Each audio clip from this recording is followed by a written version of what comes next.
There were more police shootings today.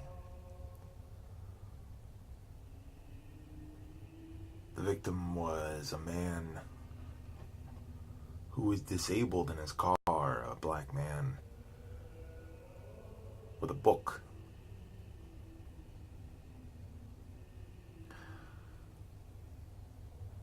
He was shot down during a traffic stop. That's less than 24 hours after the last shooting. You know, as I discuss these topics that I wouldn't expect to be controversial in 2016, I feel like it's 1968 again. I know 1968 was a notoriously tumultuous year for this country in terms of race relations, in terms of cultural relations between left and right. There was a flaring of police violence then, too, against activists. It's very strange how history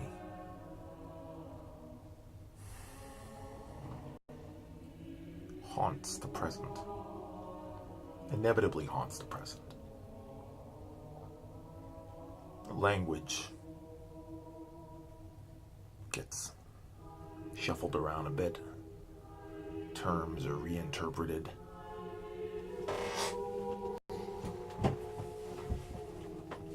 They used to call their left-wing activists hippies. Now they call us social justice warriors. Now, I've never seen such a benevolent cause so vilified by language since Ronald Reagan started to demonize the term liberal.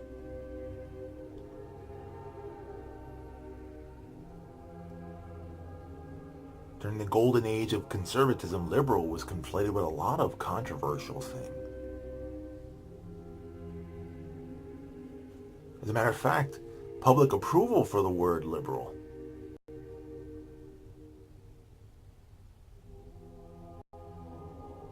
as it supplanted hippie.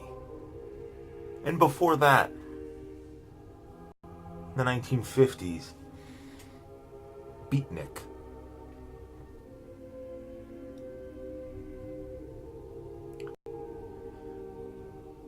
These terms are coded language for the ultimate sin.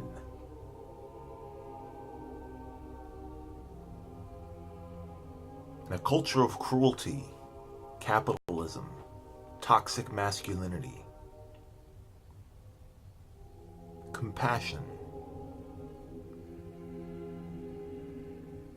feeling, these things make you the ultimate villain, the ultimate enemy of power.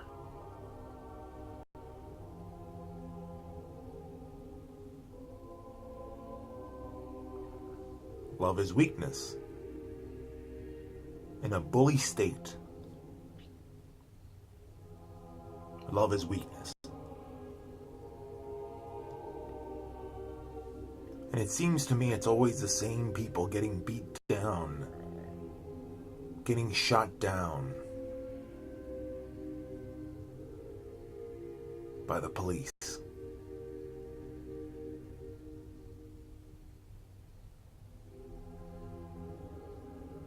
It seems like very little has changed since even the days of when fugitive slaves would be lynched.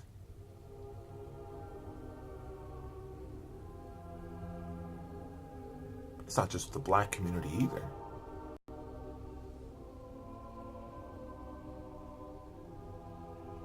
children of the poor all over the country.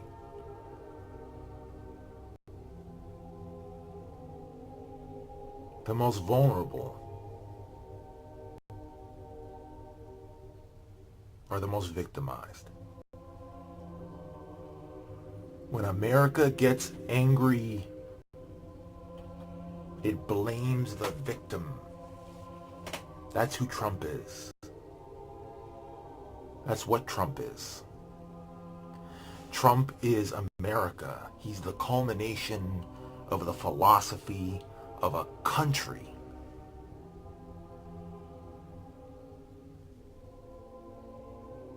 The cruelest country to its citizens and perhaps the world at large.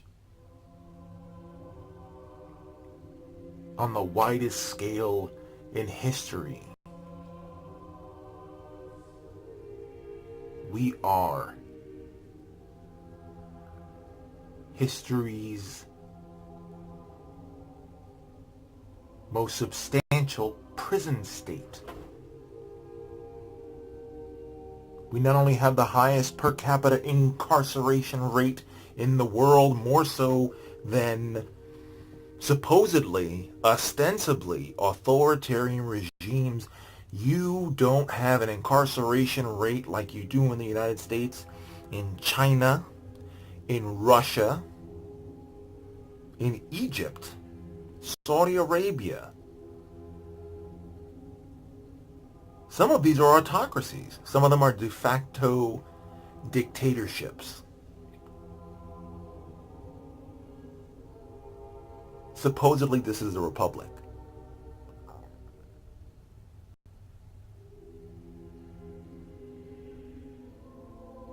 There's been a media blackout of the largest organized prison protest in modern history.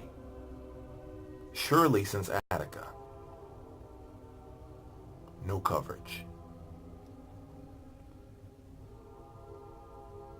The second that protest turns violent, once the people in charge can vilify the protesters, just like during Occupy Wall Street, just like during the Watts riots, the U.S. media doesn't see you until you're a threat to power. Try to address your issues peacefully. That's not news.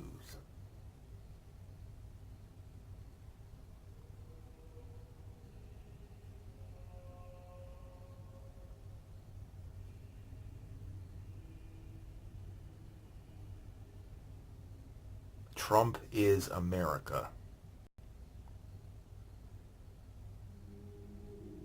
He's the most quintessentially American presidential candidate. A bully, a madman, profoundly paranoid, hostile, bigoted. Potentially since Andrew Jackson. Definitely on par with Richard Nixon. Surpassing Ronald Reagan, which is... when you make Ronald Reagan seem liberal, you really are something special. The rise of Trump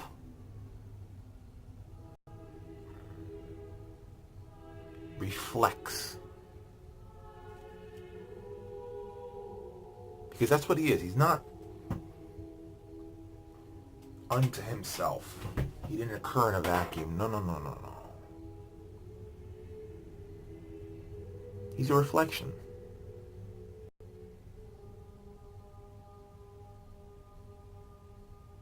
There was a religion of job creation that came during the recession. The right-wing propaganda machine started using this term, job creator. Job creator. I had never heard a term like that before to describe the wealthy, billionaires, job creators. That's religious talk. That evokes French rulers declaring that they ruled by divine right. You call someone a job creator. Well, what do you need a job to do to live? The job creator creates your life by will. Fox Business Network and Fox News fed the gospel of job creation to the Tea Party.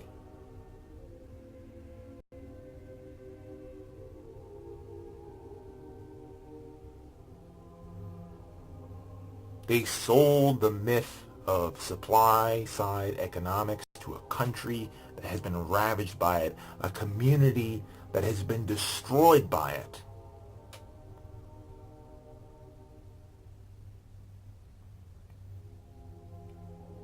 And they delivered it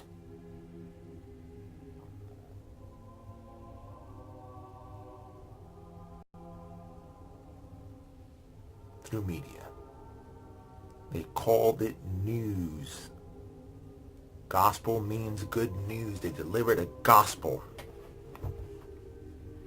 If you appease God, if you cut the taxes of the wealthy, if you unleash job creators, I remember this language being used, unleash the power of job creation. The almighty power of job creation. The markets. The hand of the markets. Have faith. Trust in the markets. And the markets are people, my friend.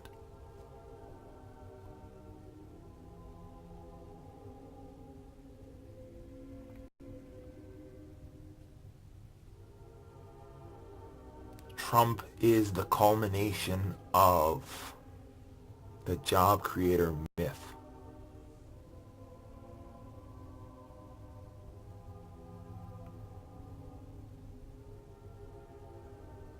The Republican Party told their voters to worship at the idol of greed and cruelty and power.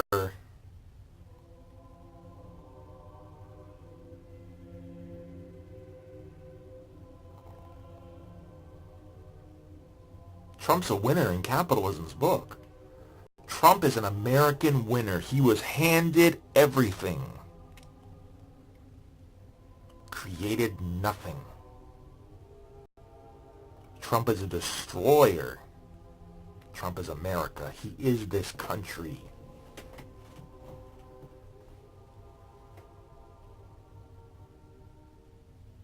He's a false promise of prosperity that will never come.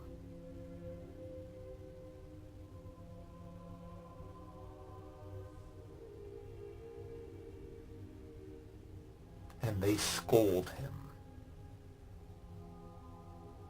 Don't tell them. They scold Trump for not being camera ready, for not being press trained. That's language.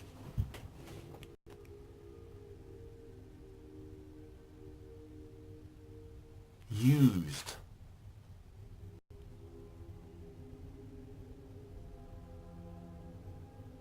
to keep a secret. You know what the secret is? They know it doesn't work. They know the snake oil doesn't work.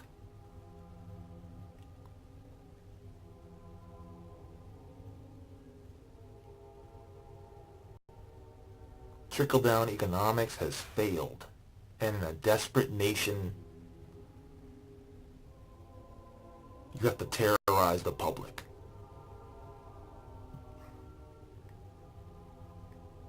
The more active we become, the more brutal the police become. They feel hated. but they're told it's unjustified.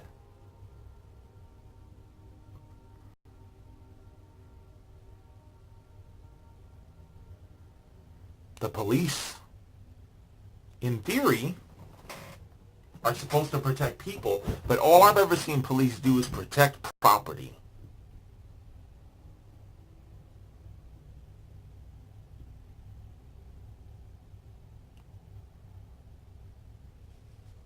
Money.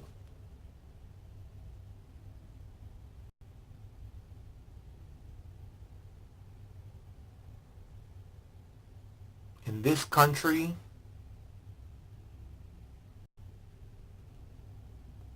you have to buy your own life.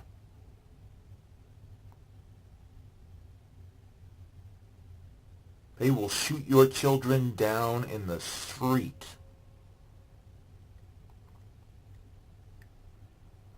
To give the powerful what any rapist needs: stability. They need to hold you down. The police need to hold the people down so that the pirates can plunder. Pirates like Trump, the pirate in chief. Bush, who robbed the Treasury blind.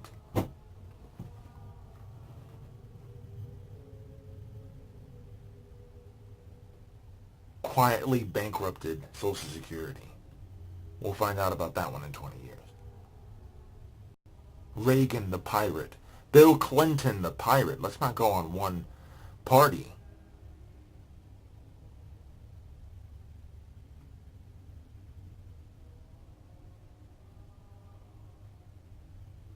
Nixon, the pirate.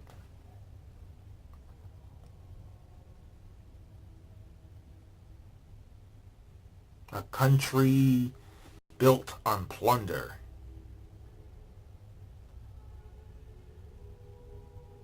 A culture sealed by cruelty. Fed by anger.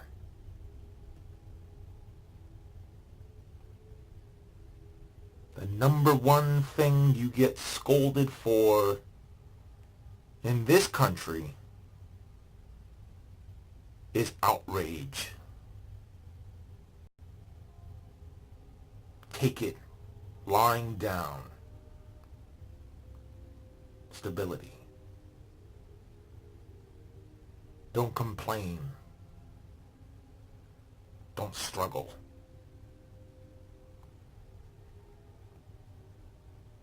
Take what we give you. Shut up. Colin Kaepernick, shut up. Right? That's the national conversation. Not let's stop police killing. Not let's stop Trump. Not let's stop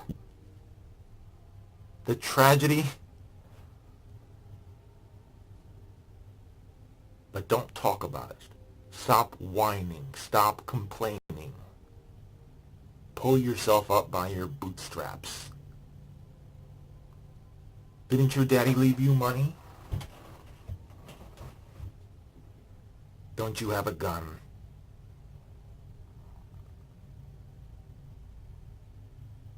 The poison of paranoia. Come home to roost.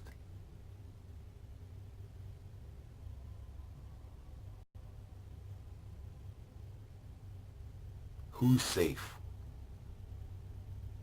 In a country and a culture like this, collapsing under the weight of its own corruption, murdering its children at Sandy Hook, murdering its children in the streets,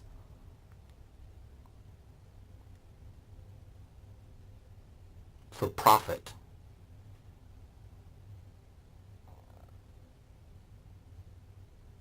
Who will be next?